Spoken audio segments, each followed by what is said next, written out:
పూర్ణమదః పూర్ణమిదం పూర్ణాత్ పూర్ణముదచ్యతే పూర్ణస్య పూర్ణమాదాయ పూర్ణమేవావశిష్యతే. ఓం శాంతి శాంతి శాంతి. మనం నిన్న ఇతిను కామయమానః అథ యో అకామయమానో యో అకామో ఆప్తకామో ఆత్మకామః నా తస్య ప్రాణ ఉత్క్రామంతి బ్రహ్మైవ సన్ బ్రహ్మాప్యేతి. ఈ బ్రహ్మైవ సన్ బ్రహ్మాప్యేతి అన్నప్పుడు మనకు అక్కడ కొంత సందేహం కలిగిందన్నమాట. అంటే ఈ బ్రహ్మప్రాప్తి కోసం కొంచెం సాధన చేయాలి కదా. ఏవైతే కట్టెల్లో అగ్ని ఉన్నా కొంచెం సాధన చేస్తే కానీ పైకి రాదు. సాధన అంటే ఏంటంటే దాన్ని నిప్పి పెట్టడం, ఊదడం ఏదో ఉంటుంది కదా. ఆ కర్రలో ఉన్న అగ్ని బయటికి రావాలంటే తనంతట తాను రాదు కదా, ఏదో మంట పెట్టి వెలిగించాలి దాని ముందు. ఆ విధంగానే మన బ్రహ్మస్వరూపులం అయినప్పటికీ మన బ్రహ్మస్వరూప ప్రాప్తి కోసము యమనియమాది అష్టాంగాలు, ఆత్మానాత్మ విచారణాది సాధన చతుష్టయము, ఆ విధంగానే శమాది షట్క సంపత్తి ముముక్షుత్వము, ఆ విధంగానే బ్రహ్మచర్యాద్ గృహాద్ వనాద్వా యదహరేవ విరజే తదహరేవ ప్రవరిజే సన్యాస విధానము, ఈ సాధనాల ద్వారా మనకు ఆత్మస్వరూప స్థితి కలుగుతుంది. అందుకనే సాధన కాకముందు మనం ఒక రకంగా ఉంటాము, సాధన పూర్తి కాకముందు కాధన పూర్తి అయిన తర్వాత ఆత్మజ్ఞాన స్వరూపంలో ఉంటాము అని అనడం సరి అయింది కాదన్నమాట. సరి అయింది కాదు. ఎందుకంటే ఇది ఆత్మస్వరూప స్థితి సాధనాపేక్షితం కాదు. దానికి సాధన అనేది అవసరం లేదన్నమాట దానికి. ఎందుకంటే అది కర్మతో ప్రాప్తించేది కాదు. ఇది కర్మ వల్ల ప్రాప్తించేది కాదు. కర్మ వల్ల నీకు 14 లోకాలు ప్రాప్తిస్తాయి. పుణ్యేన కర్మణ భవతి పాప పాపేనేది. అందుకనే ఇది కర్మప్రాప్తమైంది కాదు. ఈ జ్ఞానం కోసం అంటే ఆత్మస్వరూప స్థితి అనేది అది ఒక సాధన ద్వారా కలిగేది కాదు. భ్రమ దూరం కావడం వల్ల కలుగుతుంది. ఆ భ్రమ దూరం కావడం అనేది కర్మ కిందికి రాదు, అది జ్ఞానం కిందికి వస్తుంది. గురువు దగ్గర కూర్చొని శ్రవణ మనన నిధిధ్యాసనాలు చేస్తే దానివల్ల నీకు నీ స్వరూప స్థితి కలుగుతుంది. ఇది బుద్ధి, ఇది నేను, ఇది బుద్ధి ధర్మాలు, ఇది నాది, నా స్వరూపం అనే అవగాహన పొంది ఈ విధంగా ఆత్మస్వరూప స్థితి కలుగుతుంది. కానీ దీంట్లో కర్మ అనేది దీనికి అవసరము లేదు. తర్వాత ఇంకొకటి ఏంటంటే, ఇప్పుడు అగ్నిలో మనకు వెలుతురు వేడి రెండు ఉంటాయి. వెలుతురు వేడి కర్రలో ఉన్నాయి, వెలుతురు వేడి రెండు ఉన్నాయి. కానీ దాని ప్రతిబంధకం తొలగించాలి. దాన్ని ప్రతిబంధకం తొలగించడం వల్ల ఆ వెలుతురు వేడి మనం ఉత్పత్తి చేసినట్టు ఒక భ్రమ కలుగుతుంది. ఒక భ్రమ కలుగుద్ది అన్నమాట.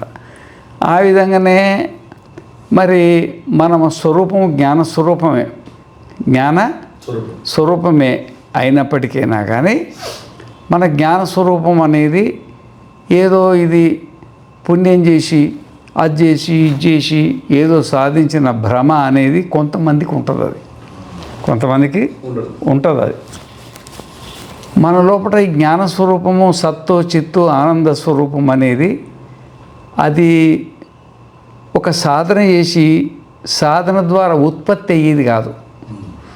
ఏది ఉత్పత్తి అవుతుందో అది నశిస్తుంది. ఈ విధంగా మన సత్తు చిత్తు ఆనంద స్వరూపము ఉత్పత్తి అయ్యేది కాదు. తాత్కాలికంగా భ్రమవశాత్తు, భ్రమ అంటే బుద్ధిని నేను అనుకోవడం భ్రమ.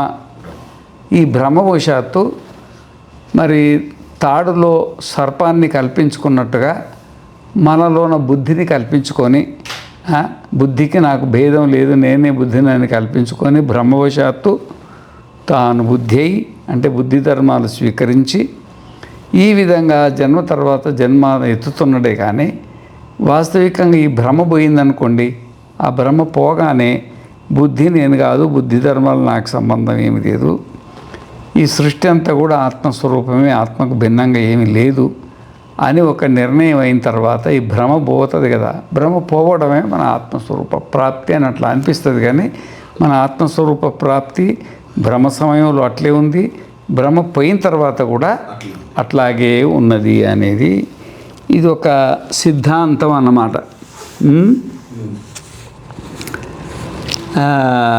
కాబట్టి ఈ మనకు క్షేత్రం సమం సర్వేషు భూతేషు తిష్టంతం పరమేశ్వరం వినశ్యత్సు అవినశ్యంతం ఎపశ్యతి సపశ్యతి. సమం సర్వేషు భూతేషు తిష్టంతం అంటే అన్ని భూతాలలో మనం సమానంగా ఉన్నాం. అవునండి. అన్ని భూతాలలో పేజీ నెంబర్ 819 819 అన్నమాట. ఈ బృహదారణ్యక ఉపనిషత్తు ఈ పాఠాన్ని వినేవాళ్ళు కూడా ఈ పుస్తకాలు దగ్గర పెట్టుకుంటే, ఇప్పుడు మనం 819 అనగానే 19 దగ్గర పెట్టుకుంటే వాళ్ళకు కొంచెం తేలిగ్గా అర్థమవుద్ది అన్నమాట. పాఠకులు వినేవాళ్ళు కూడా Amazon.inలో మీరు ఆర్డర్ పెడితే మీ ఇంటికే వచ్చేస్తుంది అది. శుభ్రంగా కూర్చొని ఇంతకుముందు 34-35 ఎపిసోడ్లు అయినాయి. వాటిలో కూడా మనకు క్షుణ్ణంగా జ్ఞానం కలుగుద్ది. అది పుస్తకం ఉండి వినడం ఒక రకంగా ఉంటుంది, పుస్తకం లేక వినడం ఒక రకంగా ఉంటుంది. పుస్తకం దగ్గరుండి మనం విన్నాం అనుకోండి, ఆ వినింది 1-2 సార్లు మన పుస్తకంలో మళ్ళీ చూసుకొని అది మననం చేసుకోవచ్చు. పుస్తకం లేకుండా విన్నాం అనుకోండి, పట్టిన కాడికి పట్టుద్ది, వదిలిన కాడికి వదలడానికి అవకాశం ఉంటుందన్నమాట. పరమేశ్వర వినశ్యత్సు అవినశ్యంతం ఎపశ్యతి సపశ్యతి అని చాలా చోట్ల ఈ విధంగా చెప్పబడ్డది. కాబట్టి ఇదేమో మనకు సమం సర్వేషు భూతేషు తిష్టంతం పరమేశ్వరం వినశ్యత్సు అవినశ్యంతం. కాబట్టి బుద్ధి మరి జ్ఞానము అజ్ఞాన కారణాలలో తేడా ఉంటుంది అనేది ఇక్కడ ఏమి సంబంధం లేదు. వినశ్యత్సు అవినశ్యంతం ఎపశ్యతి సపశ్యతి. కాబట్టి మనము సర్వదా సమైకర స్వరూపంతో ఉంటుందన్నమాట. ఏతు అతో అన్యత ఆత్మవస్తు పరికల్ప్య బంధమోక్షాది శాస్త్రంచ అర్థవాదం ఆపాదయంతి తే ఉత్సాహంతే ఖేపి శాకునం పదం ద్రష్టం కంవా ముష్టిన ఆకృష్టం చర్మవత్ వేష్టితం వయం తు తత్ కర్తృం అశక్తాః సర్వదా సమైకరసం అద్వైతం అవిక్రియం అజం అజరం అమరం అమృతం అభయం ఆత్మతత్వం బ్రహ్మైవ స్మః ఇత్యేష సర్వవేదాంత నిశ్చితో అర్థః ఇత్యేవం ప్రతిపద్యామహే తస్మాత్ బ్రహ్మాప్యేతి ఉపచారమాత్రమేతత్. ఇదేదో బ్రహ్మైవ సన్ బ్రహ్మాప్యేతి అని చెప్పుకున్నది ఉపచారం, ఏదో చెప్పుకోవాలి కాబట్టి చెప్పుకుంటున్నాం. కానీ వీడేదో యజ్ఞం చేసి దానం చేసి కర్మ చేసి శమదమాది సాధనాలు చేసి ఆ సాధనలతో ఈ జ్ఞానం ఉత్పత్తి అయింది అని అట్లా అనుకోవడానికి లేదు.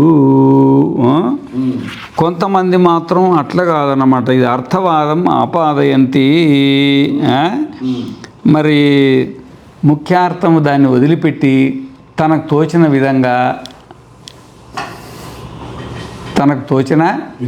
ముఖ్యార్థాన్ని వదిలిపెట్టి తనకు తోచిన విధంగా వాళ్ళు ఈ మాదిరిగా చేస్తున్నారన్నమాట. అర్థమైందా? ఈ ముఖ్యార్థాన్ని వదిలిపెట్టి అంటే ఆత్మస్వరూపం అనేది కర్మతో లభించేది కాదు, అది కేవలం జ్ఞానం వల్ల మాత్రమే లభిస్తుంది అనేది వదిలిపెట్టేసి దానికోసము ఓ శమము దమము తితిక్ష ఉపరసి ఇవన్నీ ఏమేమో చేస్తారు కదా, అట్లాంటివి మేము కోరం. అట్లాంటి కోరుకునే వాళ్ళు ఏం చేస్తున్నారంటే, ఏమి ఆకాశంలో పక్షులు పోతుంటాయి. పక్షులు పోతున్నప్పుడు దానికి పక్షికి కాళ్ళు ఉంటాయి. ఆ కాళ్ళ జాడను చూసి ఆ పక్షి ఎక్కడి నుండి బయలుదేరింది, అది ఆకాశంలో ఎంత దూరం ప్రయాణం చేసింది, అది ప్రస్తుతానికి ఇది ఎక్కడుంది అని పట్టుకోవాలనుకునేవాళ్ళు. అట్ట కొంతమంది ఊహించుకుంటారు, మేము అట్లా ఊహించుకోం. అర్థమైందా? ఇది కంవ ముష్టిన ఆకృష్టం. అంటే మనం గుడ్డలు ఆరేస్తాం కదా, గుడ్డలు ఆరేస్తాం కానీ చేతితో ఇట్లా లాగుతాం కదా, ఆ విధంగా ఆకాశానికి లాగి ఓ పక్కన పడేయాలి. ఆకాశాన్ని లాగాలనుకుంటారు చూడు, అట్లా మేము అట్లా లాగాలనుకోం. ఎందుకంటే అది సర్వవ్యాపకమైంది. లాగితే ఒక కొచ్చు దాయింటది రాదు కదా. చర్మవత్తు వేష్టితం. కొంతమంది ఏం చేస్తారంటే మనం చాప చుడతాం కదా, చాప చుట్టినట్టు ఈ ఆకాశాన్ని మొత్తం చుట్టి చంకర పెట్టుకొని ఇక్కడ వెళ్ళిపోవాలని ఒక ఆయన ఊహించుకున్నాడు అనుకో, మీరు ఊహించుకోండి, మేము అట్లాంటి ఊహలు మేము చేసుకోమని చెప్పిండు. అది అయ్యే పని కాదు, అది అయ్యే పని కాదు అన్నమాట. తత్కర్తం సర్వదా సమైకరసం. మనది ఏంటంటే మనం ఆత్మ సమైకరసం. ఇది 820 పేజీలో 2వ లైన్, ఇది 20 పేజీ పైనుండి 2వ లైన్. సర్వదా సమైకరసం అద్వైతం అవిక్రియం అజం అజరం అమరం అమృతం అభయం ఆత్మతత్వం బ్రహ్మైవాస్మ. మేము సాధనకు ముందు బ్రహ్మమే, సాధన తర్వాత బ్రహ్మమే, సాధన కాలంలో కూడా బ్రహ్మమే. ఆ సాధన మీరు కల్పించుకుంటున్నారు. సన్యాసం తీసుకున్న తర్వాత కూడా సంధ్యావందనం చేయాలా, తర్వాత ఆత్మజ్ఞానం కలిగిన తర్వాత కూడా గృహస్థుడు సంధ్యావందనాదులు చేయాలా, మాతృదేవో భవ పితృదేవో అని ధర్మాలన్నీ ఒకటి పాపం అనేది ఒకటి కల్పించుకొని మానవ జన్మ ఎత్తిన తర్వాత తప్పకుండా అది చేసి తీరాల్సిందే. ఈ జ్ఞానానికి కర్మకు సంబంధం లేదు, కర్మ చేసి తీరాల్సిందే అని అంటారు కదా, అయ్యంతా మేము ఒప్పుకోము. మాకు అసలు పాపమే లేదు. ఆత్మకు భిన్నంగా రెండో వస్తువు ఉంటే అప్పుడు ఇవన్నీ వస్తాయి. మీరు ఆత్మకు భిన్నంగా పాపం అని ఉంటుందని కల్పించుకొని ఆ పాప పరిహారార్థమని ఆడు బ్రహ్మచారి కానీ, గృహస్థుడు కానీ, వానప్రస్థుడు కానీ, సన్యాసి కానీ ఆత్మజ్ఞానం కలిగిన తర్వాత కూడా ఇవన్నీ చేయాల్సిందే అని మీరు కల్పించుకుంటే మీరు కల్పించుకోండి. అది శాస్త్ర విరుద్ధము, అంటే అది ఉపనిషత్తు విరుద్ధము, వేద విరుద్ధము. మేము వేదాన్ని తప్ప వేరే దాన్ని మేము అంగీకరించము. వేద విరుద్ధమైనటువంటి పనులు మేము చెయ్యము, మాకు అవసరం లేదు అని చెప్పేస్తుంది అనమాట. తస్మాత్ బ్రహ్మాప్యేతి ఉపచార మాత్రం. ఇంతకుముందు మాకు బ్రహ్మజ్ఞానం లేదు, ఇప్పుడు బ్రహ్మజ్ఞానం కలిగిందని, ఇంతకుముందు బ్రాహ్మీ స్థితి లేదు, నాకు ఇప్పుడు బ్రాహ్మీ స్థితి కలిగింది అని ఆడ బ్రహ్మాప్యేతి అని పదాన్ని తీసుకొని మీ ఇష్టం ఉన్నట్టు సాగ తీసుకుంటే మీరు సాగ తీసుకోండి. మేము మాత్రము సాధనకు ముందు, సాధన మధ్యం, సాధన తర్వాత మీరు సాధన చెప్తున్నారు కదా, మేము ఎప్పుడు బ్రహ్మస్వరూప స్థితి, అది ఉపచారం కోసం, కేవలం ఉపచార మాత్రమే. తత్ విపరీత గ్రహ వద్దేహానంతర దేహ సంతతేర్విచ్ఛేద మాత్రం విజ్ఞానఫలం అపేక్షే. ఇది కేవలం ఏంటంటే ఒక బ్రహ్మను పొందుతాడు అనే ఒక ఉపదేశాన్ని ఆధారంగా చేసుకొని, ఏది వేదంలో చేసిన దాన్ని అది అంతవరకే ఉంచాలి. కానీ దాన్ని ముఖ్యార్థాన్ని వదిలిపెట్టి, అంటే బ్రహ్మస్వరూపాన్ని వదిలిపెట్టి బ్రహ్మకు భిన్నంగా ఇంకొక దాన్ని కల్పించుకొని ఆ విధంగా చేయడము అది తప్పే అవుతుంది, కానీ సరి మాత్రం కాదు. అంటే దీనివల్ల మనకు తాత్పర్యం ఏంటంటే, ఇప్పుడు కోరికలు అనేది మనస్సులో ఉంటాయి. కోరికలు ఉంటే మనస్సు జన్మెత్తుతుంది, కోరికలు లేకుంటే మనస్సుకు జన్మరాహిత్యం. ఈ జన్మాలు మరణాలని మనస్సుకు సంబంధించినవి, మనకు సంబంధించినవి కావు, మనకు సంబంధించినవి కావు. ఇప్పుడు మోక్షం అని ఎందుకు అంటుందంటే, ఆ మనస్సులో కోరికలన్నీ చచ్చిపోయినాయి కాబట్టి, అది శరీరాన్ని నుండి ఉత్క్రమణ పొందలేదు కాబట్టి,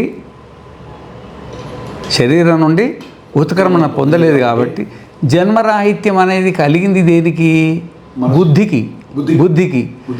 అది మన నెత్తి మీద వేసుకొని బ్రహ్మప్రాప్తి కలిగింది అని ఒక కొత్త పదాన్ని నెత్తిలో పెట్టుకొని ముఖ్యార్థాన్ని వదిలి మీరు అన్యార్థంగా దానికి ఇంకా ఈ చేసుకోవడం మీ ఇష్టం చేసుకోండి, ద్వంద్వాలతాలు తీసుకొని మీ ఇష్టం చేసుకొని. కానీ ఇది శాస్త్ర సమ్మతము, వేద సమ్మతము, గురువులు బోధించిన సమ్మతం మాత్రం కాదు, మాది ఆ మార్గం కాదు, మాకు అసలు బంధం లేదు. మాకు అసలు మోక్షం కూడా లేదు. ఈ పదం బ్రహ్మైవసన్ బ్రహ్మాప్యేతి అనేది ఉపచారం కోసం వాడింది, కానీ దీన్ని పెడార్థంగా తీసుకొని మీ ఇష్టం ఉన్నట్టు జనాలను ఇబ్బంది పెట్టొద్దు, మీరు ఇబ్బంది పడొద్దు.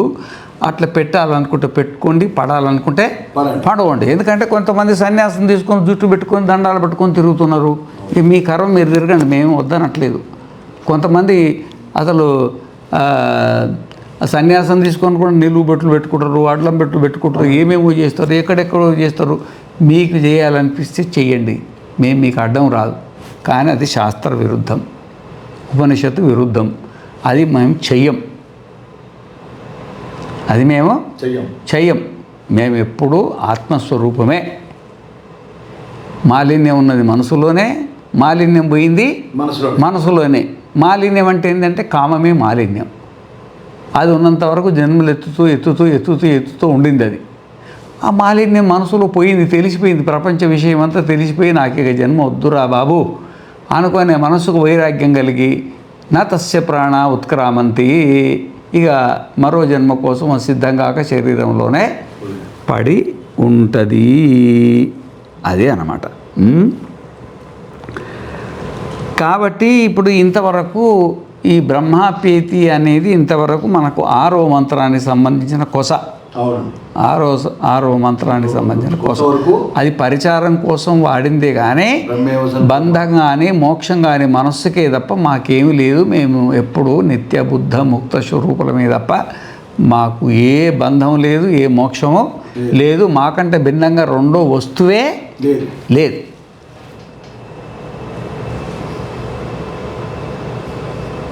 ఇంతవరకు భ్రమలో ఉన్నాము, భ్రమ పోయింది. బుద్ధిని నేను అనుకోవడం ఒక భ్రమ, అది పోయింది. మా స్వరూపంలో నేను అనుకున్నాం.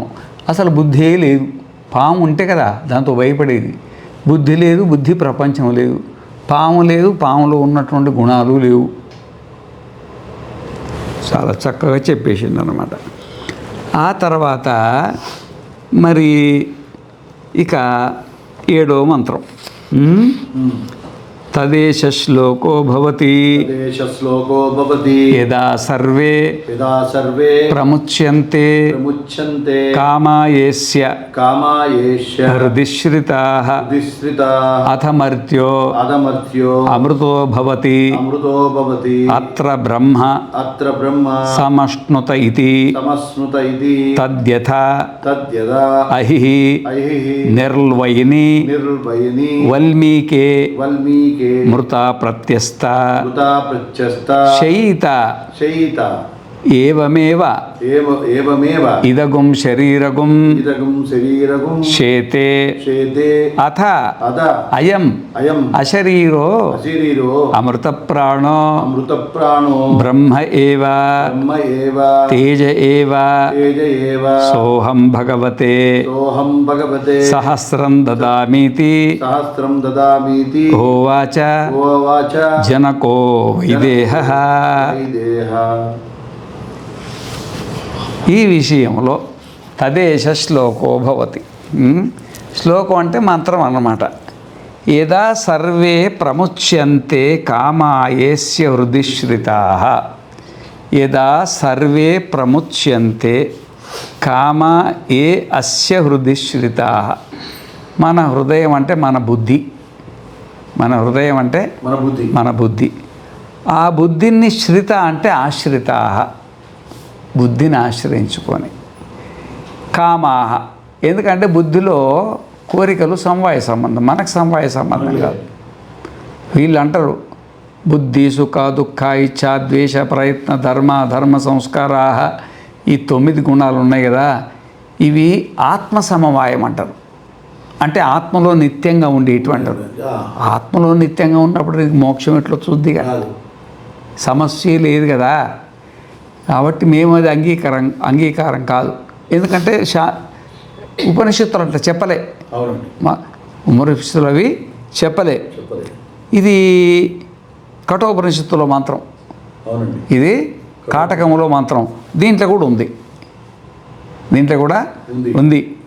యద ఎప్పుడైతే సర్వే ప్రముచ్యంతే కామ, కోరికలు కోరికలు, కామ అంటే కోరికలు, సర్వే అంటే సమస్తం. సర్వే అంటే సమస్తం. కోరికలు ఎన్ని? మూడే. పుత్రేషణ, విత్తైషణ, లోకైషణ. దాంట్లోనే అన్ని కోరికలు వస్తాయి. ఈ మూడు. యదా సర్వే అంటే మూడే. ఇంకా మూడుకి ఏమన్నా ఎక్కువన్నా పర్వాలేదు, ఇక మీ ఇష్టం, ఏమన్నా కొలుచుకోండి. కానీ మనసులో కోరికలన్నీ ఒక్కటి లేకుండా పోవాలి. ఒక్క కోరిక కూడా ఉండకూడదు. ఒక్క కోరిక కూడా ఉండకూడదు. ఉన్న కోరికలన్నీ యదా ఎప్పుడైతే సర్వే ప్రముచ్యంతే కామా ఏస్య వృద్ధిశ్రితా, హృదయంలో సమవాయ సంబంధంలో ఉన్న ఎన్ని కోరికలు ఉన్నాయో ఈ కోరికలన్నీ సమస్తాన్ని పరిత్యాగం చేస్తే అథ మర్త్యో అమృతో భవతి. అథ మర్త్యో రోజు అంటే చనిపోయేవాడిగా, మాటికి చనిపోయి మాటికి చనిపోయేవాడు. అంటే ఈ శరీరాన్ని వదిలి ఇంకొక శరీరంలో ప్రవేశించి, ఆ శరీరాన్ని వదిలి ఇంకో శరీరం ప్రవేశించేవాడు అమృతో భవతి. ఇక శరీరాన్ని పరిత్యాగం చెయ్యడు. మరి ఏమవుతాడు? అత్ర బ్రహ్మ సమష్ణుత, ఇక్కడనే బ్రహ్మస్వరూప స్థితిలో ఉండిపోతాడు. సమష్ణుత. ఇది కూడా బుద్ధికి తాదాత్మ్యాన్ని పొందిన మాట. ఇది యదా సర్వే ప్రముచ్యంతే, తన లోపల కోరికలు ఉంటే కదా వదిలేది. కోరికలు బుద్ధిలో ఉంటాయి కాబట్టి బుద్ధి, మనలో ఉన్న కోరికలన్నీ బుద్ధి అని వదిలిపెట్టేస్తే బుద్ధిలో కోరికలు వదిలిపెడితే అప్పుడు మనకు మళ్ళీ తిరిగి జన్మ రాదు. ఎందుకంటే బుద్ధిని ఏమనుకుంటాం కాబట్టి బుద్ధికి జన్మ లేకపోతే మనకు కూడా జన్మ ఉండదు. ఇంతే, సింపుల్ అనమాట. అతమర్త్యో అమృతో భవతి అత్ర బ్రహ్మ సమష్ణుతే. ఇక్కడనే అత్ర అంటే జీవించి ఉండగానే, ఈ జన్మలోనే జీవించి ఉండగానే బ్రహ్మస్వరూపుడైపోతాడు. ఎందుకంటే ఇప్పుడు మనం మనోస్వరూపంలో ఉన్నాం, బుద్ధి స్వరూపంలో ఉన్నాం, ఇంద్రియ స్వరూపంలో ఉన్నాం. మనం చక్షుర్బ్రహ్మలమైనం, శ్రోత్రబ్రహ్మలమైనం, వాక్బ్రహ్మలమైనం, రసన బ్రహ్మలమైనం, ఆడోళ్ళు అయినాం, మొగళ్ళమైనాం, ఎన్నో అయిపోయినాం. ఇప్పుడు అది ఉండదు అని చెప్తున్నాడు అనమాట. అత్ర బ్రహ్మ సమష్ణుత ఇది. అది ఎట్లా అంటే ఒక ఉదాహరణ చెప్తుండు. మనిషికి ఉదాహరణ కావాలి కదా.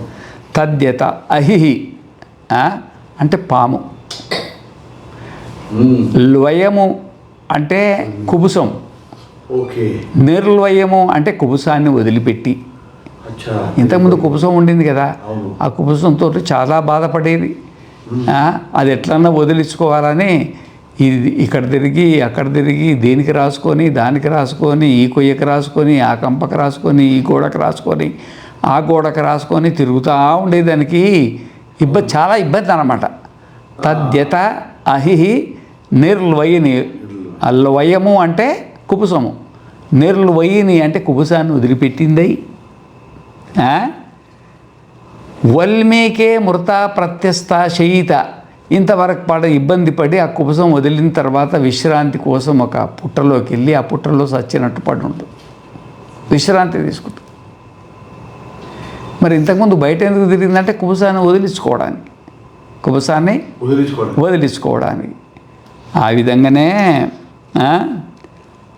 అథ అయం అశరీరో అమృతబ్రహ్మం ఆ వల్మీకే మృత ప్రతిష్ఠ శయిత ఏవమేవ ఇదగుం శరీరగుం శేతే. ఈ సూక్ష్మ శరీరం ఉంది కదా, ఈ మనస్సు ఉంది కదా, ఈ మనస్సు కూడా అజ్ఞానవశాత్తు ఈ జన్మ నుండి ఇంకొక జన్మ, ఆ జన్మ నుండి ఇంకొక జన్మ, ఈ లోకం నుండి ఇంకొక లోకం, ఆ లోకం నుండి ఇంకొక లోకం, ఇక ఒకసారి పురుషుడు అయ్యి ఒకసారి స్త్రీ అయ్యి ఈ అజ్ఞానం అనే కుబుసాన్ని పట్టుకొని తిరిగి ఇక ఈ అజ్ఞానాన్ని ఎప్పుడైతే వదిలిందో నేను ఆత్మకు భిన్నంగా లేను, నేను ప్రత్యేకమైన వస్తువు కాదు, నేను ఆత్మనే, కనబడేది ఆత్మనే, ఉండేది ఆత్మనే, ఈ ప్రపంచంలో సుఖమంటూ లేదు, దుఃఖం తప్ప అని ఈ విధంగా ఆలోచించుకొని ఎప్పుడైతే అజ్ఞానాన్ని వదిలి, ఆ కుబుసాన్ని వదిలి, ఆ వల్మీకంలో అంటే పుట్టలో ఏ విధంగా ఉందో ఆ విధంగానే ఈ మనస్సు కూడా ఇటు తిరిగి అటు తిరిగి అజ్ఞానాన్ని వదులుకొని మనము పుత్రేషణ విత్తేషణ లోకేశాన్ని మనసును వదిలిపెట్టి ప్రశాంతంగా ఈ శరీరం అనే పుట్టలో అట్లా పడుకుంటుంది. ఏంటి? బుద్ధి అనే పాము, బుద్ధి అనే పాము శరీరంలో పడుకుంటుంది. నా ఉత్క్రామంతిగా లేవదు, ఇక పైకి రాదు, ఇక రాదు, ఇక సచ్చినట్టు పడుంటుంది అది. ప్రత్యస్థ చెయ్యిత చనిపోయినట్టు పడి ఉంటుంది. ప్రత్యస్థ అంటే చనిపోయినట్టు అంటే ఇంతకుముందు అది చాలా ఇబ్బందులు పడ్డది కదా కుబుసం కోసము. దానివల్ల ఆ విధంగానే శంచమే మయశ్చమే ప్రియంచమే కామశ్చమే కామశ్చమే మామూలు కుబుసం లేదు వీడికి, పెద్ద లిమిటమే. ఈ ఇప్పుడు ఈ చమకం ఉంది కదా, చమకం అంతా కుబుసమే, మొత్తం కుబుసమై మామూలు కాదు. నారాయణ ఒక అధ్యాయనమే మామూలు కుబుసం లేదు వీడికి. అర్థమైందా? ఈ దైవానుగ్రహంతో గురువు అనుగ్రహంతో సాధన చేతో ఈ బుద్ధికి పట్టిన ఈ కుబుసం ఊడిపోయింది అనుకోండి, బుద్ధికి జ్ఞానం కలిగిపోయింది అనుకోండి, నారాయణ దానికి ఎంత ఆనందం ఉంటుందో. వద్దురా బాబు, ఈ పుత్రేషణ వద్దు, ఈ విత్తేషణే వద్దు, ఈ లోకేషణ వద్దు, ఇదంతా భ్రమ అని తెలుసుకొని అది శరీరం అనే పుట్ట లోపల మృత ప్రత్యస్థ చేత చచ్చిపోయినట్టు పడుకుంటుంది. ఏది? బుద్ధి. ఇక బుద్ధి ఇంకా శరీరం నుండి బయటికి లేవదు కదా. నా తస్య ప్రాణావృత్క్రామంతి పైకి లేవు కదా. ఇక మనం ఏంటంటే ఇక ఇప్పటి వరకు బుద్ధి పోతే బుద్ధి మళ్ళీ నేను పోయినట్టు భ్రమ కలిగేది కదా, ఇప్పుడు ఆ భ్రమ కూడా కలవు. కరగదనమాట. అత అయం అంటే మనము, అయమాత్మా బ్రహ్మ. ఇక్కడ అయం అంటే ఏంది? అయమాత్మా బ్రహ్మ మనము. అశరీరో ఇప్పటి వరకు శరీరంతో తాదాత్మ్యాన్ని పొంది ఈ లోకం నుండి ఇంకో లోకానికి సర్పంచై, ప్రధానమంత్రి, ఆడై, మొగై, పశువై, పక్షివై, క్రిముడై, కీటకమై రకరకాల వేషాలు వేసిన వాళ్ళము ఇప్పుడు అశరీరో. అశరీరో అంటే నా స్థూల శరీర, నా సూక్ష్మ శరీర, నా కారణ శరీర. ఏ శరీరం లేదు అశరీరో.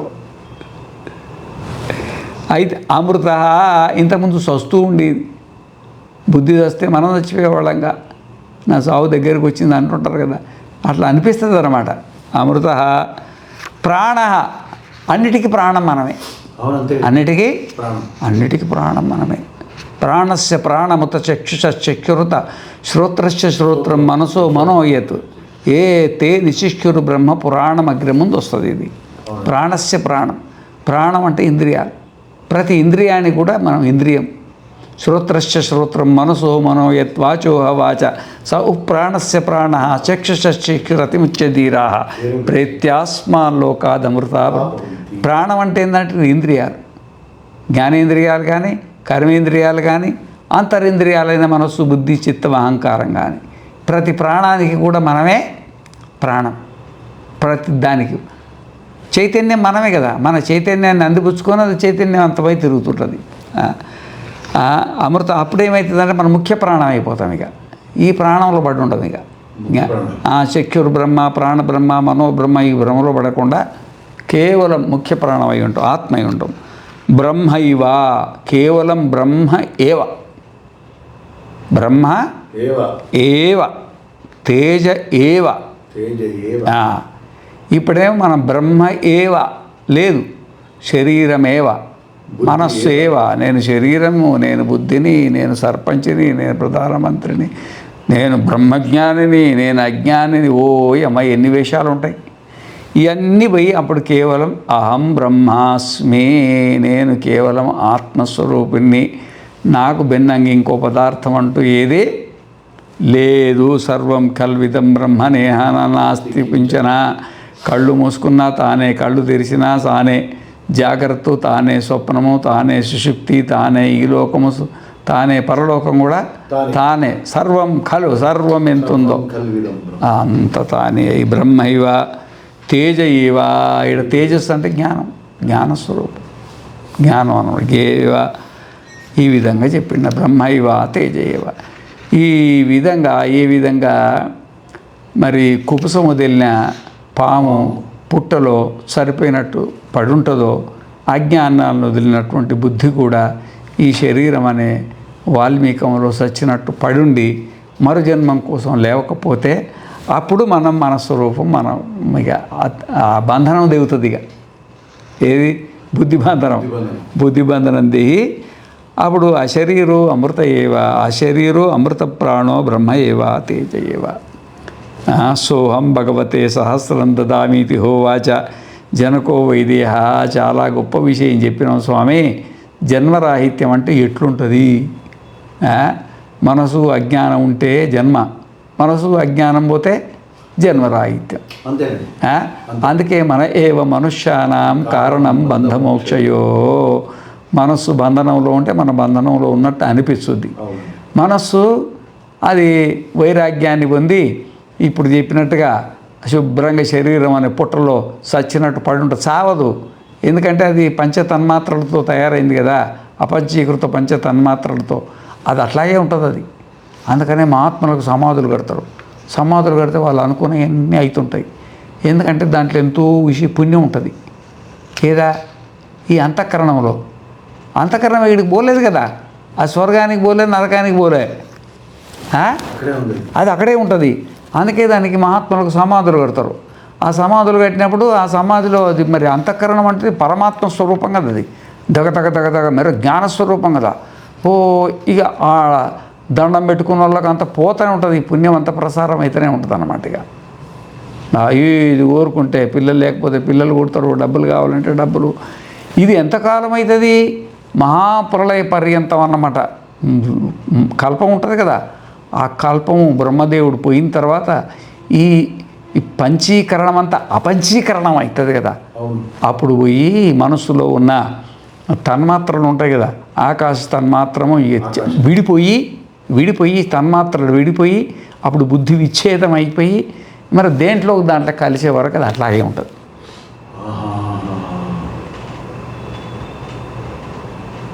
అది అట్లాగే ఉంటుంది అది. అందుకనే అక్కడక్కడ సమాధులకు పూజ చేస్తారు కదా. ఇప్పుడు జ్ఞానం లేని వాళ్ళు కూడా సమాధులు కట్టుకుంటున్నారు, అది వేరే మాట, అది వేరే మాట. కానీ ఇది బ్రహ్మజ్ఞాని వాడి శరీరం లేచిపోతుంది, వీడి శరీరం లేవదన్నమాట. బ్రహ్మయేవా తేజయేవా అట్లే ఉంటుంది అన్నమాట. బుద్ధి అట్లే ఉంటుంది. ఆ బుద్ధిలో ఆత్మ ప్రతిబింబం కూడా అట్లాగే ఉంటుంది అన్నమాట. ఏది పోదు, అది సాక్షాత్తు అది పరమాత్మనే అక్కడ ఉంటుంది అన్నమాట. అందుకనే ఇది సమాధి. దీన్ని ఏమంటారు? సమాధి. ఆ సమాధి దైవం. అది సమాధి. ఈ క్షేత్రాలు అంటారు, క్షేత్రీకుర్వంతి క్షేత్రం అంటే ఇదే. ఆ క్షేత్రంలో కూడా మహాత్ముడు తపస్సు చేసి అక్కడే సమాధి అయిపోతారు కదా. ఆ క్షేత్రం అదేదో గుడి కట్టేసి పేరు పెడతారు దానికి. అదేదో గుడి కట్టి పేరు పెడతారు. అసలు కథ వేరే ఉంది. అది అసలు కథ వేరే. ఏంది అది వేరు? అక్కడ మహాత్ముడు సిద్ధి పొందిండు, కోరికలన్నీ పోయినాయి, మనస్సు అక్కడే ఉంది, ఆత్మ అక్కడే ఉంది. అక్కడ దగ్గర గాయం ఆనంగా ఉందన్నమాట. అక్కడ ఏదో పెట్టేసి జగన్నాథ స్వామినో తిరుపతి వెంకటేశ్వర స్వామినో ఏదో పేర్లు పెట్టి పూజ చేస్తారు. కానీ అసలు అక్కడ ఉండేది వేరే.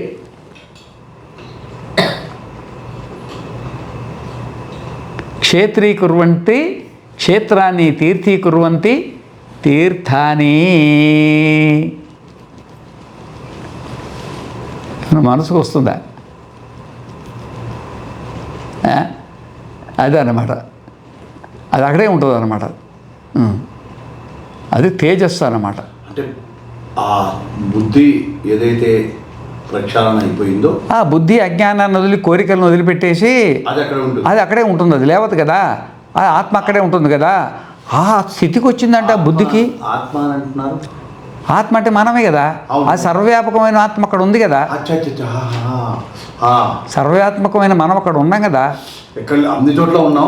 ఇప్పుడు ఎట్టున్నాం? ఇప్పుడు కోరికలతో ఉన్నాం మనము. అప్పుడు కోరిక లేకుండా ఉన్నాం. ఇప్పుడు జన్మ ఎత్తుకుతుంది. అప్పుడు జన్మ లేకుండా అట్లా ఉన్నాం. ఏడికి పోం, అట్లాగే ఉంటాం. ఎక్కడికి వెళ్ళాం అన్నమాట. అందుకనే కొన్ని సమాధుల దగ్గర పూజలు జరుగుతుంటాయి. ఊరు వద్దన్నా జనాలు పోయి తెగబడి దండాలు పెడుతుంటారు. ఎందుకంటే వాళ్ళు అనుకున్న కోరికలు అవుతున్నాయి. ఇక్కడ ఎందుకు అవుతున్నాయి అంటే అక్కడ మరి ఆ బుద్ధి, పవిత్రమైనటువంటి బుద్ధి ఉంది. బ్రహ్మ అంటారు దాన్ని. ఏమంటారు? బ్రహ్మ అంటారు. అంతే కదా. సమస్తము నా స్వరూపమే అయినప్పుడు బుద్ధి కూడా నా స్వరూపమే. ఆ స్వరూపం కూడా ఆ బుద్ధి పవిత్రత ఉంది కదా. పవిత్రత ఉంది, దానితో పవిత్రత ఆపాదించుకుంది. అసలు బుద్ధి అనేది ఇప్పుడు దానికి పంచభూమికలు కదా. క్షిప్తము, మూఢము, విక్షిప్తము, ఏకాగ్రము, నిరుద్ధం అని. అసలు ఏకాగ్రములోనే అణిమ, గరిమ, చైవ, మహిమ, లఘిమ, తథా ప్రాప్తి, ప్రాకామ్యం, ఈశత్వం, వశత్వం చ అష్టసిద్ధయ అంటారు కదా. నిరుద్ధానికి పోయేప్పటికి దాని తాత ఉంటుంది. ఇంకా దానిలో పవర్. మామూలుగా ఏకాగ్రతలోనే ఇన్ని సిద్ధులు ఉన్నాయి. దీనికి ఆ ఏకాగ్రత దాటిన తర్వాత దానికి ఎంత సిద్ధి ఉంటుంది? ఇంకా అతీతమైనటువంటి సిద్ధి ఉంటుంది అన్నమాట. దానివల్ల తనకేం ఉపయోగం ఉండదు. ఆడొచ్చి దండం పెట్టుకున్న వాళ్ళకు ఉంటుంది. సూర్యుడికి సూర్యుడితో ఏం ఉండదు. చలిపెట్టిన వాడికి సూర్యుడు పనిచేస్తాడు. చలిపెట్టిన వాడికి సూర్యుడు కాపుకోవడానికి మనకొస్తారు కదా. ఆ విధంగానే ఈ పాపంతో ఇబ్బంది పడ్డవాళ్ళు, ఏదో సంతానం లేకనో, ఇంట్లో పరిస్థితులు లేకనో, దరిద్రం లేకనో ఇబ్బంది పడ్డవాళ్ళు ఆ సమాధి దగ్గరికి పోయి ఒకసారి దండం పెట్టుకున్నారనుకో, అక్కడ నిజంగానే అంతఃకరణం, పవిత్రమైన అంతఃకరణం ఉందనుకో, మోక్షాన్ని పొందిన అంతఃకరణం ఉందనుకో, వాడు తప్పకుండా అనుకున్న గ్యారంటీగా నెరవేరుతాయి. సందేహమే లేదు. ఇది కథ. అర్థమైందా? సోహం భగవతే చాలా గొప్ప విషయం చెప్పినారు స్వామి. మరి నేను బ్రహ్మను, నా మనస్సు కూడా బ్రహ్మనే, నాకు భిన్నంగా ఏమీ లేదు. ఈ విధంగా ఆ మనసుకు వైరాగ్యం కలిగి అట పైకి లేవకుండా ఉండడం బట్టి నేను నా స్వరూపంలో ఉంటా. దీని పేరే మోక్షం, ఇదే బ్రహ్మప్రాప్తి అని చెప్పారు. ఇది చాలా గొప్ప విషయం స్వామి. అందరు చెప్పేది కాదు, అందరికి తెలిసేది కూడా కాదు. సోహం భగవతే సహస్రం దదామి. స్వామి, గురు రుణం అనేది ఉండకూడదు. గురు రుణం ఉండకూడదు. నీకు 1000 ఇస్తున్నా, నువ్వేమన్నా కోరుకో. 1000 వరహాలని కాదుడా, 1000 నీ ఇష్టం ఏదన్నా కోరుకో. 1000 నా దగ్గర ఉన్న సంపాదనలో మొత్తం విదేహ రాజ్యం ఉంది కదా, విదేహ రాజ్యం, విదేహ చక్రవర్తి ఆయన, మొత్తం చక్రవర్తి. నీకు 1000 ఇస్తున్నా, నువ్వు ఏది కోరుకుంటా కోరుకో. నీ ఇష్టం ఉన్నాయి కోరుకో. ఎందుకంటే నా గుణరుణం నీకు కావాలని కాదు, నీకేం అవసరం లేదు. కానీ నా రుణం తీర్చుకోవడానికి నువ్వు తీసుకోవాలి. నీకు ఏది అవసరం లేదు, నువ్వు బ్రహ్మజ్ఞానివి, నీకు అసలు కోరికనే లేదు. కానీ నా రుణం ఉండకూడదు. ఈ బుద్ధికి రుణం ఉండిందంటే జన్మ వచ్చుద్ది. నా బుద్ధి రుణం తీర్చుకోవడానికి నీకు 1000 సమర్పిస్తున్నా. నీ ఇష్టం ఉన్న ఏం కోరుకుంటావో, ఏనుగులు కొడుతావో, గోర్లాలు కొడుతావో, లేకపోతే ఊర్లే కోరుకుంటావో, లేక పట్టణాలే కోరుకుంటావో, దేశాలే కోరుకుంటావో, ఏం కోరుకుంటావో 1000 ఇచ్చేస్తున్నా, తీసుకో స్వామి అన్నాడు. దదామీతి హోవాచ జనకో వైదేహ. ఈ విధంగా మరి మనకు చాలా చక్కగా ఈ విషయాన్ని మనకు చెప్పిండు అన్నమాట. తర్వాత ఈ విషయంలో మనకు కొంచెము 826 పేజీలో పోయేప్పటికీ ఇక కొంచెం ప్రమాణాలు, ఏమయ్యా ఇట్లాంటి వాళ్ళు ఎవరైనా ఉన్నారా, ఇట్లాంటి స్థితి ఎవరికైనా కలిగిందా, ఇట్లాంటి కలుగుతాయా, ఈ విషయంలో ఏమన్నా వేద ప్రమాణం ఉందా? మీరు చెప్పేసి వదిలిపెట్టేసిండు. మనసుకు వైరాగ్యం కలిగి అజ్ఞానాన్ని వదిలిపెట్టేసి బుద్ధికి ఆత్మకు భిన్నంగా ఏదో ప్రపంచం ఉంది అని అనుకున్నది. నేనే ఆత్మస్వరూపిణి, నా ప్రపంచం అంతా ఆత్మస్వరూపం అని తెలిసిపోయి అజ్ఞానంతో వదిలి ఏ విధంగా అయితే ఉప్పు నీళ్ళల్లో కలిసిపోయి నీరే అయిపోయిందో ఆ విధంగానే బుద్ధి ఆత్మస్వరూపం అయిపోయి అది అక్కడే పడుతుంది. మరి ఇట్లా ఏ విధంగా మరి ఎవరైనా బ్రహ్మానుభూతి పొందిందా, ఇట్లాంటి అనుభూతి ఎవరికైనా కలిగిందా, కలిగి ఎవరైనా ఉపదేశించారా ఈ విషయం అనే విషయాన్ని మనకు దీంట్లో చెప్తున్నారన్నమాట. తదేతే శ్లోకా భవంతి ते श्लोका भवन्ति అణుపంథ अनुबन्ध వితత పురాణో विततः पुराणो మాగము స్పృష్టో मागुं सृष्टो అనువిత్తో మయైవ अनुवित्तो मयैव తేన ధీరా तेन धीरा అపియంతి బ్రహ్మవిదః अपि ब्रह्मविदः స్వర్గం లోకం स्वर्गं लोकम् ఇత ఊర్ధ్వం విముక్తాః. ऊर्ध्वं विमुक्ता ఈ బ్రహ్మానుభూతి పొందే విషయంలో ఈ బ్రహ్మానుభూతిని పొందే అంటే మోక్ష ప్రాప్తిని, సంసార ప్రాప్తికి చాలా ప్రమాణాలు ఉన్నాయి. నువ్వు సంసారంలోనూ నేను సంసారంలో ఉన్నా, దీనికి ఏం ఉపనిషత్తులు అవసరం లే, వేదం అవసరం లే, శాస్త్రం అవసరం లే. మరి బుద్ధికి ఆత్మజ్ఞానం కలిగి నేనే బ్రహ్మనని తెలుసుకొని అంత పరమాత్మకు భిన్నంగా ఏమి లేదు, నేను పరమాత్మనే అని పరమాత్మలో లయమైపోయిన తర్వాత మరి ఒక బ్రాహ్మీ స్థితి అంటారు కదా, బ్రాహ్మీ స్థితి, బ్రహ్మైవ సన్ బ్రహ్మాప్యేతి ఉపచారకంగా మాట్లాడతారు కదా, అట్లా జీవన్ముక్తులుగా ఉండి అంటే బతికి ఉండగానే ఇప్పుడు తాత్పర్యం ఏంటంటే ఇప్పుడు చచ్చిపోయిన వాళ్ళ కోసం ఏం చెప్పలేదు, బతికున్న వాళ్ళకే బతికున్నవాడికి శరీరం ఉంటుంది, శరీరంలో మనస్సు ఉంటుంది, ఆ మనస్సు బ్రహ్మ అయిపోతుంది, తాను బ్రహ్మే అయిపోతాడు. బయటలో చూడడానికి మాట్లాడినట్టే ఉంటుంది, కూర్చున్నట్టే ఉంటుంది, నిలబడ్డట్టే ఉంటుంది, కానీ వాస్తవికంగా వాడు అట్లా లేడు. నిండు నిరాకార పరమాత్మ నరాకారంగా కనబడుతున్నాడు, జనాలకు కనబడుతున్నాడు. నిరాకారమైన పరమాత్మ నరాకారంలో సాక్షాత్తు పరమాత్మనే కాళ్ళు చేతులు కళ్ళను తగిలించుకొని ఉన్నాడు. జీవన్ముక్తుడు అన్నమాట, జీవన్ ముక్తుడు. ఎక్కడ చూసినా బ్రహ్మనే, తాను బ్రహ్మనే. విచిత్రమైనటువంటి పరిస్థితి. ఆ అనుభూతి అనేది అది సాధారణమైన అనుభూతి కాదు, అసాధారణమైన అనుభూతి కాదు. ఈ సాధారణ అసాధారణాలకు దాటిన అనుభూతి అన్నమాట. అట్లా జీవన్ముక్తులు ఎవరైనా ఉన్నారా? వాళ్ళ పరిస్థితి ఏంటి? మాకు నెల్లూరులో ఒక ఆయన వెంకయ్య స్వామి అని ఉండే, నాయుడు. అయితే చిన్నప్పుడు వాళ్ళు రైతులు, అయితే ఆ కాలంలో మూట్లు ఉండేటివి, మూట్లు అంటే ఎద్దులతో నీళ్లు తాగేటి మూట్లు. అయితే 2 మూట్లు ఉన్నాయి. వీడు కొంచెం ఎదిగిండు ఇంతంత, రేయ్ రాత్రిపూట మూట్లు కొట్టేది, పగటిపూట అంటే ఎండకు కుదరవు కదా, రాత్రిపూట కొట్టేవాళ్ళు. తర్వాత ఈ నీళ్లు వస్తుంటాయి కదా, అదో ఈ మాడి ఇది నిండిన తర్వాత కయ్యలు అంటారు కదా, కయ్యలు మళ్ళు ఏదో పేర్లు ఉంటాయి రకరకాల భాషలు. ఇది నిండిన తర్వాత దీని తర్వాత దీనికి వదులు, దీని తర్వాత దీనికి వదులు అని చెప్పేసిపోయారు అన్నమాట. చెప్పేస్తే సర్లే అట్లాగే అన్నాడు. వీడు తెల్లవారిందాక మూట్లు కొట్టాడు. మూట్లు కొడితే తెల్లవారుదాకా మూట్లు వదిలేసి ఎద్దులు అలిసిపోతాయి కదా, చూస్తే అసలు మళ్ళల్లో చుక్కలేవు నీళ్ళు, మళ్ళల్లో చుక్కలేవు నీళ్ళు అన్నమాట. ఇక నువ్వు అప్పుడు ఏమైనా అని చూస్తే ఈ మళ్ళకు పోయే కాలువ ఉంది కదా, ఆ కాలువను పారతో తోకుంటూ తీసుకుపోయి ఏట్లో కలిపాడు. దేంట్లో? ఏట్లో. ఆ ఏట్లో మడగైపోయింది.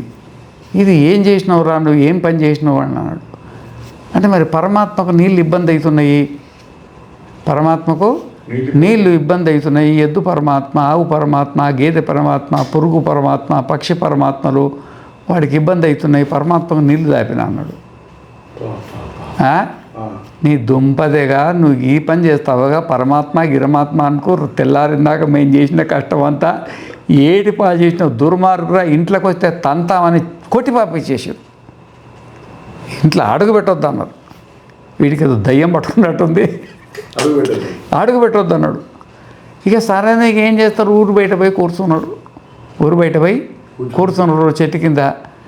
ఏమయ్యా ఇక్కడ కూర్చున్నావు అంటే వాళ్ళ ఇంటికి రావద్దన్నారని చెప్పిండు అనమాట. వాళ్ళ ఇంటికి పోయి ఏమయ్యా పాపం పొద్దునుండి సాయంత్రం దాకా ఇంటికి రావద్దన్నారంటే, పాపం చెట్టు కిందనే కూర్చున్నాను, వాడిని ఇంటికి తీసుకురాకపోతే ఎట్లా అన్నారంట. వాడు అసలు ఇంట్లో అడుగు పెట్టలేదు, వాడికి దయ్యం పట్టినట్టుంది, మేము తెల్లవారిన దాకా మేము నీళ్ళు కొడితే తీసుకుపోయి ఏట్లా వదిలిపెట్టేసాడు దుర్మార్గుడు, వాడిని ఇంట్లోకి అసలు ఇంట్లోకి రాని ఎక్కడన్నా పోని అని ఇంట్లోకి రాలేదు. అయ్యో పాపము వాడు చచ్చిపోతాడేమని అమ్మగారులు ఉంటారు కదా, ఆ సంకట ముద్దలు ఉంటాయి ఆ ప్రాంతంలో, నెల్లూరు ప్రాంతంలో. ఇక ఒక అమ్మగారు ఈ సంకట ముద్ద ఇక ఇంటికి రాలే, ఇక ఆ చెట్టు కిందనే కూర్చున్నాడు. ఈ అమ్మగారులు సంకట ముద్ద పెడితే ఆ సంకట ముద్ద తినేది. సంకట ముద్ద తినగానే ఎవరిని అడిగేవాడు కాదు పాపం, ఇస్తే తినేది, లేకపోతే అట్లే కూర్చునేవాడు. ఇట్లే కూర్చుంటే ఇక అమ్మగారు మరి ఏం స్వామి, గరీబుళ్ళు ఉంటారు కదా, మా పిల్లోడికి జ్వరం వచ్చింది స్వామి, ఏదన్నా ఒక దారం అన్న కట్టాను. దారం తెచ్చేసి దారం కట్టారంట. దారం కడితే వాడు జ్వరం పోయింది. జ్వరం పోయేప్పటికి ఈ అమ్మమ్మ ఇంకొక అమ్మగారు చెప్పింది. ఆ అమ్మగారు పోయి, ఏం స్వామి మా వాడికి కడుపును వస్తుంది, 2 రోజులు కడుపు నగ్గదని మా వాడికి దారం కట్టాడు. వాడి కడుపు ఊరు నిండా వాడికి ఏ జబ్బు వచ్చినా దారం కడితే పోతుంది. ఇక వామ్మో, ఒకరు ఏం చేసిందంటే మొత్తం దారాల ఉండ తెచ్చిచ్చాడు. స్వామికి వాళ్ళు తెచ్చియడం వీళ్ళు తెచ్చియడం ఎందుకు, వచ్చిన వాళ్ళకి అంత నువ్వు దారాలు కడుతుండు అని ఊళ్ళంతా జాతర. ఇక అర్థమైందా, జాతర.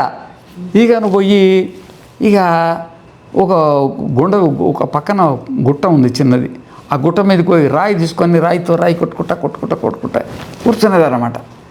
ఇట్లా ఎందుకు కొడుతున్నాం అంటే అంతే, ఏం పట్టించుకునేవాడు కొట్టుకుంటా మనసు ఎక్కడో పోతుంటుంది కదా, పోనీయకుండా కొట్టుకుంటా కూర్చుంది. ఇట్లా ఈయన ఏం చేశారంటే మా ఊరోళ్ళకి బాగా అయిందని ఇంకో రోజు తీసుకుపోను, ఆ ఊరోళ్ళకి బాగా అయిందని ఇంకో ఊరు తిరగడం మొదలుపెట్టేసాను. ఊరు తిరగడం మొదలు పెడితే ఆ సోమశిల ఆశ్రమంలో నేను ఉండేవాళ్ళు. సోమశిల పరమానంద ఆశ్రమం అని ఉంటుంది. ఆ ఆశ్రమం పక్కన ఒక రాజుపాళెం అని ఒక ఊరుంది. ఆ రాజుపాళెంలో ఒక ఆయన రైతు బాయి తోడుకున్నాడు. అది ఆ బాయి ఎందుకో ఎండిపోయింది.